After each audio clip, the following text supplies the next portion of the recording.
गांव के एक छोटे से घर में रहने वाली सुनीता एक साधारण और गरीब महिला थीं। उनका जीवन कठिनाइयों से भरा हुआ था। पति का साथ बहुत पहले छूट गया था और उनका एक ही बेटा था, गोविंद। राधा देवी ने अपने बेटे को बड़ी मेहनत और संघर्षों के साथ पाला था।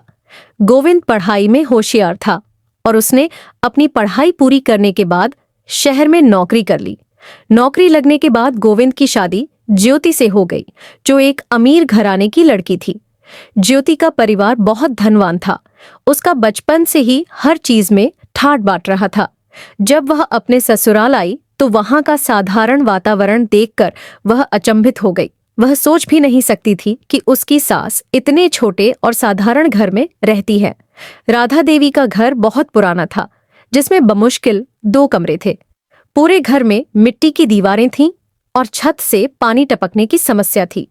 ज्योति ने यह सब देखकर अपने आप से कहा, यहां मुझे कैसे रहना होगा। शुरुआती दिन किसी तरह बीते, लेकिन ज्योति का मन वहां रमता नहीं था। उसे अपने मायके का ऐशो आराम और समृद्धि याद आती थी। उसकी सास सुनीता ने कभी अमीरी का स्वाद नहीं चखा था, इसीलिए वह ज्योति के दुख को समझ नहीं पाती थी। ज्योति की आंखों में उदासी और चेहरे पर निराशा हमेशा बनी रहती। सुनीता ने सोचा कि शायद ज्योति गांव के माहौल में ढल नहीं पा रही है, इसीलिए उन्होंने बेटे गोविंद से बात की। गोविंद ने कहा, माँ, ज्योति शहर की रहने वाली है। उसे थोड़ा समय लगेगा इस वातावरण में खुद को ढालने में। आप चिंता मत कीजिए, मैं उससे बात करूंगा। दिवाली का त्योहार करीब आ रहा था। गांव में तैयारियां जोर शोर से चल रही थीं। सुनीता के लिए भी यह त्योहार खास था, क्योंकि उनकी बहू की पहली दिवाली थी। उन्होंने कई सालों से पैसे जोड़कर बहू के लिए एक साड़ी खरीदी थी। वे चाहती थीं कि ज्योति पहली दिवाली पर खुश रहे, लेकिन उनके साधनों की सीमा थी। दूसरी ओर ज्योति के मन में उम्मीदें कुछ और थीं। उसने सोचा था कि दिवाली पर उसे महंगे गहने और उपहार मिलेंगे, जैसे कि उसके मायके में मिलता था। लेकिन जब उसने देखा कि उसकी सास ने बस एक साधारण साड़ी खरीदी है, तो वह दुखी हो गई। उसे लगा कि ससुराल में उसकी कोई कद्र नहीं है। दिवाली के दिन भी वह गुमसुम बैठी रही। सुनीता ने ज्योति की उदासी को महसूस किया। उन्होंने कोशिश की कि ज्योति से बात करे, लेकिन ज्योति उनसे दूरी बनाए रखती थी। सुनीता परेशान थी। उन्होंने सोचा, कहीं मैंने अपनी बहू को नाराज तो नहीं कर दिया। दिवाली की शाम को सुनीता ने घर को सजाया। उन्होंने घर के बाहर मिट्टी के दिए जलाए और आंगन में रंगोली बनाई।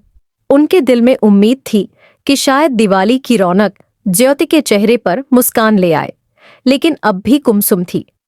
पूजा के बाद ज्योति अपने कमरे में चली गई और वहां बैठकर रोने लगी। उसे अपने मायके की दिवाली याद आ रही थी, जहां हर साल नए कपड़े, महंगे गहने और ढेर सारे उपहार मिलते थे। यहाँ ससुराल में उसे ये सब नहीं मिला था। रात को जब सभी सोने चले गए, तब सुनीता ने गोविंद से बात की। उन्होंने कहा, बेटा, मुझे लगता है कि मैं ज्योति को खुश नहीं रख पा रही हूँ। मैंने तो अपनी तरफ से पूरी कोशिश की, लेकिन शायद ज्योति को मेरा सादा जीवन पसंद नहीं आ रहा है। गोविंद ने माँ की बातें सुनी और उन्हें दिलासा दिया। माँ, आप चिंता मत कीजिए। ज्योति को समय लगेगा, लेकिन वह आपको समझेगी। आपने जितना किया वह किसी अमीर से कम नहीं है। सुनीता की आंखों में आंसू आ गए। वह ज्योति के लिए दुखी थी, लेकिन उनके पास साधन सीमित थे। उन्होंने सोचा कि शायद उनकी गरीबी ही इस रिश्ते में दूरी का कारण बन रही है। अगली सुबह ज्योति की आंखों में थकान और उदासी थी। वह अपनी सास से नजरें चुराते हुए रसोई में गई। वहां उसने देखा कि सुनीता पूजा की तैयारी कर रही थी और उनके चेहरे पर गहरी चिंता थी। ज्योति का दिल पिघलने लगा। उसे अपनी सास की मासूमियत और मेहनत देखकर अपनी सोच पर शर्म आने लगी। ज्योति को समझ में आ गया था कि उसकी सास ने जितना किया है वह उनकी स्थिति के हिसाब से बहुत था। उसने सोचा, मैंने अपनी अमीरी के कारण इन छोटी छोटी खुशियों की कद्र नहीं की। असली दिवाली तो यही है जब परिवार साथ हो और दिल में सच्चा प्यार हो। उसने अपनी सास के पास जाकर कहा, माँ, मुझे माफ कर दीजिए।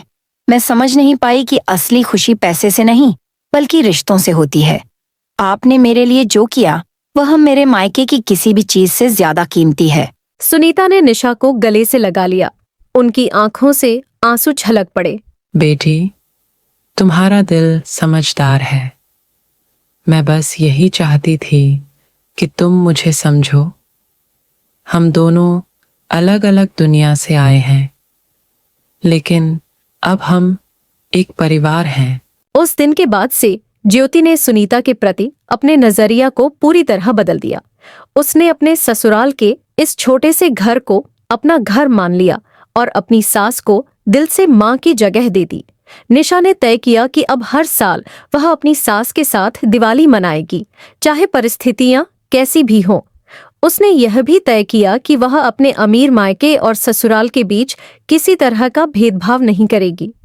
दिवाली के बाद ज्योति और सुनीता के बीच का रिश्ता और भी मजबूत हो गया। वे एक दूसरे की भावनाओं को समझने लगी। ज्योति ने महसूस किया कि सच्चा सुख पैसों से नहीं मिलता, बल्कि अपनों के साथ बिताए गए पल ही असली खुशी होते हैं। ज्योति ने भी यह सीखा कि अमीरी गरीबी रिश्तों को नहीं तोड़ सकती, जब तक दिल में सच्चा प्यार और सम्मान हो। इस तरह एक गरीब सास और अमीर बहू की दिवाली ने उन्हें एक दूसरे के और करीब ला दिया।